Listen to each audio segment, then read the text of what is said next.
Are you Jamarcus Zarate Yes, Jones? ma'am. Did you get someone hired? Well, I talked to 3 lawyers. Okay. Lori, Keep in touch with the bonds. Lori Parenzo, Mm-hmm. Corey Crenshaw, and Kate John. Okay. And so where are you on being able to get someone hired? Pull your pants up.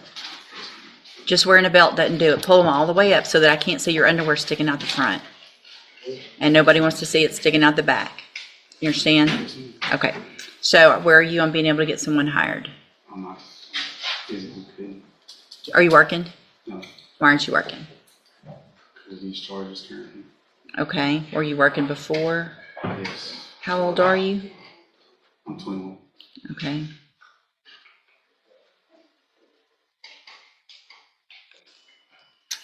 So you're on, have you been going to probation like you're supposed to? So where do you live? Who pays your bills? Family, deal with family. Okay. Hi, good morning. Good morning. I just wanted to make you aware, the charges haven't been filed yet. We sent over a hearing last week to second amendment because he was arrested again here in Jefferson County. So he has 2 more charges that should be filed. What'd you get arrested for? Just being with the wrong crowd at the wrong time. Sounds like you are the wrong crowd.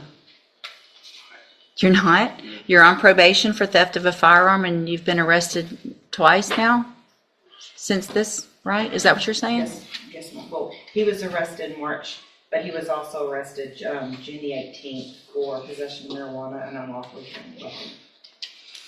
Have a seat in the jury box. We're going to have you tested and then I'm going to decide what to do.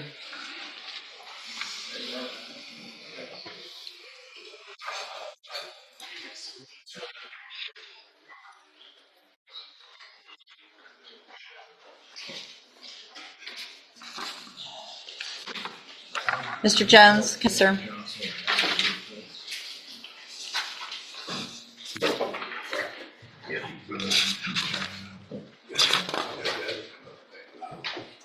So you only tested positive for amphetamines, and it looks like you have a prescription, but I want to go through real quick. I don't know. Hold on. Let me read this police report real quick about your last arrest.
All right, so Mr.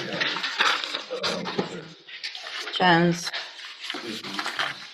obviously, hold on a second. You're on probation for theft of a firearm. You've been arrested, just last week before last, and were able, I guess, did you make a bond in the new case? Yes, ma'am. Because you're on probation for the felony offense of theft of a firearm, and because you were arrested in a vehicle that looks like, allegedly, obviously you've not been charged with it, but there was marijuana in the car near the seat where you were sitting. It smelled like y'all had been smoking marijuana, and there was a gun in the glove box where you were sitting.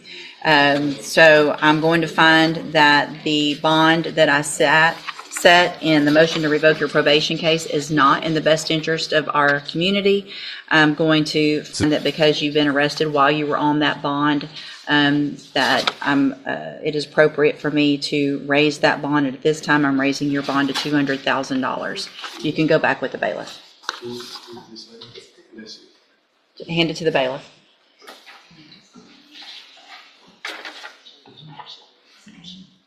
I'm trying.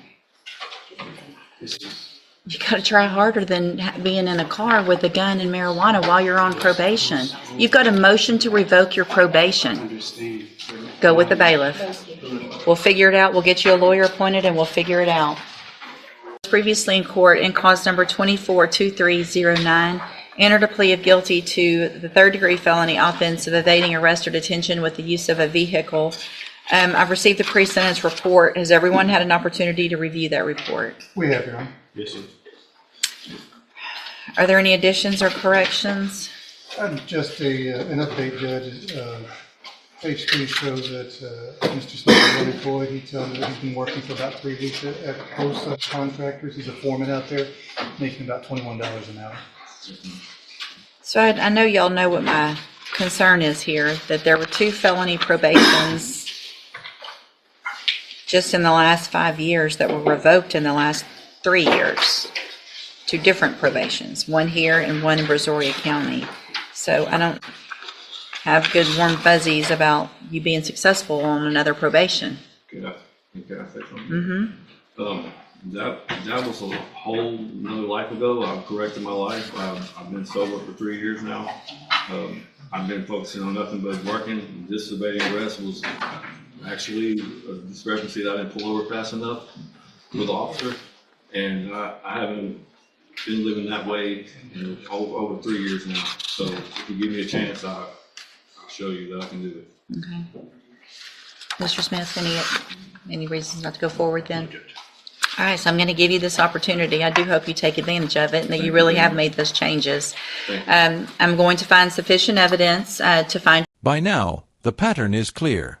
Defendants come forward with stories they believe will hold up, only to have every detail scrutinized and every excuse unravel. Judge West maintains firm control of the courtroom, reminding each person that probation is a privilege, not a right. This isn't just about the charges.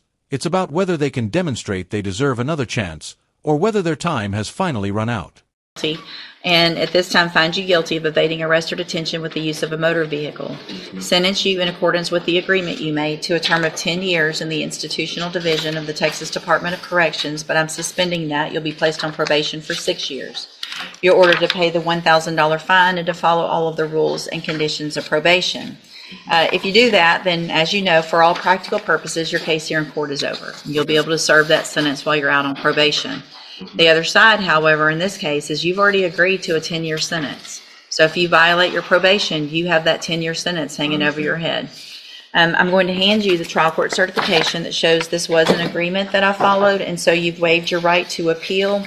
I have also handed you a written admonishment regarding your ineligibility to possess a firearm or ammunition. You've probably already received that, but I'm required to read it. Because of the judgment entered against you, you're ineligible under Texas law to possess a firearm or ammunition. Possession of a firearm or ammunition could lead to charges against you. Firearm is a legal term, and you should read the written admonishment I provide you to see what devices qualify as a firearm.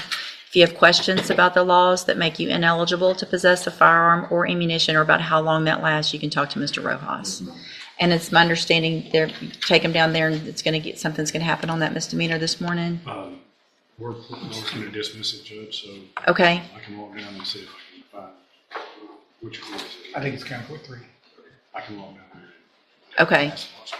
Okay, so if we can just hold him, if you'll come back and let us know as soon as that's signed, so you don't have to get transported or anything like that. Okay? Yes, sir. And Carnell Beard, all right, let's go back on the record. Mr. Savoy, you all right? Okay, come on up. This is 23-2038. Okay, so Mr. Savoy, I've been talking with your attorney, and she's talking with your grandma, and I'm reading over all this stuff. And so, obviously, what I'd like to do is send you okay? You need to sit down again for a minute? All right, if you start feeling bad, just head that way, okay? All right. The fact that you are using marijuana while you're out waiting on sentencing on a felony, obviously, is not what you should be doing, right? Yes, ma'am. And that makes me believe you need some help.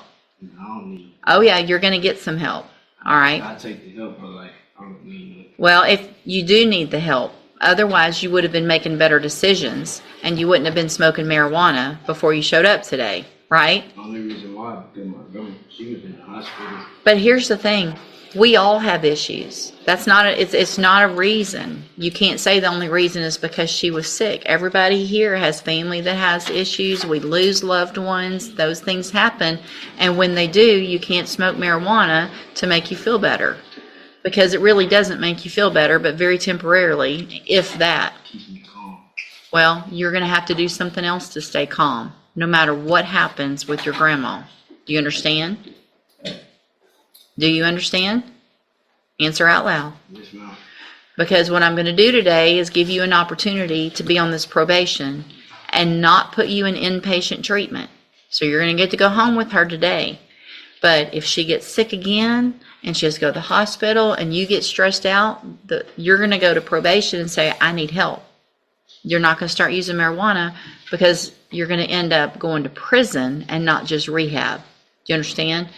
So what I'm going to order some help though, and you are going to be required to follow all of those conditions of probation, even if you don't think you need the help. Yes, ma'am. So I'm going to find that you previously entered your plea of guilty freely and voluntarily. Find sufficient evidence to find you guilty. However, I'm going to follow the agreement. I'm going to defer all proceedings and place you on probation for 4 years. You're ordered to pay a $300 fine and to follow all of the rules and conditions of probation. One of those is going to be that you are through the Spindletop ATAR program, and probation will talk to you about that. They're going to do an assessment to figure out what help you might need with feeling depressed, with using marijuana, with having anger issues, whatever it is. If they say you need to go to a 30-day treatment, then you're going to go, or you're going to be back in here going to prison instead of 30 days. Okay? If they say you need outpatient, or whatever they say you need, I'm ordering you to do, whether you think you need it or not. That's so that you can be successful. You're also going to be required, at least for some amount of time, to wear a drug patch. You have 2 days, 48 hours to get that drug patch put on. Probation can tell you where you can go get those done. You have to get them changed every 2 weeks. Yes, ma'am. Okay? I had one before. You did while you were on bond? Yes, ma'am. Okay, so you're going to have to wear that because and if they test positive, you know what's going to happen. Yes, ma'am. Okay. I had one other thing I was going to, hold on. Obviously, you cannot be in possession of any gun. Okay. Oh, I know. You're going to get your GED. That should be important to you, just like it's important to me. So probation will tell you need to get that program started within probably 45 days or so. You need to start taking the classes, taking the test. It's only going to help you be more successful so that you can kind of break this cycle. I know you have your grandma. I know your history because I'm reading it here with regard to your parents, and you want to do something different, right? So that's what we want you to do while you're on probation, is give you the tools to head your life in a whole different way. And getting your GED is going to help you get a better job and be able to do that. Okay? So that is part of your probation. Yes, ma'am. All right. If you do everything you're supposed to on this probation, this is a great opportunity because you are not a convicted felon. So you can still get better jobs, you can still live places and go places, vote, all those things that everybody else can do. If you do violate your probation, you don't follow the rules, you're going to be back in here, you could become a convicted felon, and you could go to prison for anywhere up to 10 years. Do you understand? Yes, ma'am. All right, I'm handing you the trial court certification that shows this was an agreement that I followed, and so you've waived your right to appeal. You need to have a seat here in the courtroom. Probation, this lady right here is going to call you up at her desk when she's ready to go over your paperwork. All right, take advantage of this opportunity so that you can be out there and help your grandma. Otherwise, you're not going to be. All right. What a session inside Judge Raquel West's courtroom. Let's walk back through everything we witnessed today. The day began with Jamarcus "Rat" Jones, a young defendant already buried in probation violations who seemed to believe he could talk his way out of trouble. Instead of clear answers, he offered contradictions, half-truths, and excuses, each one quickly dismantled by Judge West. His casual attitude, even joking in the face of serious charges, only underscored why he was standing there to begin with. Judge West made one thing unmistakably clear: leniency is not given to those who can't be honest. His case set the tone for the entire day. Next came Mr. Smith, facing multiple counts of evading arrest, both on foot and behind the wheel. That alone spoke to reckless decision-making, but the court dug deeper. His criminal history, probation status, and the danger he posed to the public were all laid out. Judge West reminded him that a suspended 10-year sentence loomed over him, and one more mistake could cost him the rest of that decade behind bars. Smith's case showed just how thin the line can be between walking out of a courtroom and being locked away long-term. Then attention turned to Carnell Beard and the involvement of Mr. C. Voy. Their situation introduced layers of substance abuse, broken probation, and explanations rooted in family struggles. But Judge West refused to let emotion blur accountability. She challenged their choices head-on, highlighted the repeated failures, and reinforced a critical point: personal hardship does not excuse disrespect for the law. Excuses don't erase responsibility. Across every hearing, one theme remained constant: Judge Raquel West demands truth and discipline. Arrogance, dishonesty, and entitlement are shut down immediately. But when someone shows genuine accountability, she's willing to weigh punishment alongside the possibility of redemption. That balance is what makes her courtroom so powerful. These cases aren't just about charges on paper, they're about character. Today's defendants offered a clear picture of what happens when poor decisions stack up. Some believed they could out-talk the system.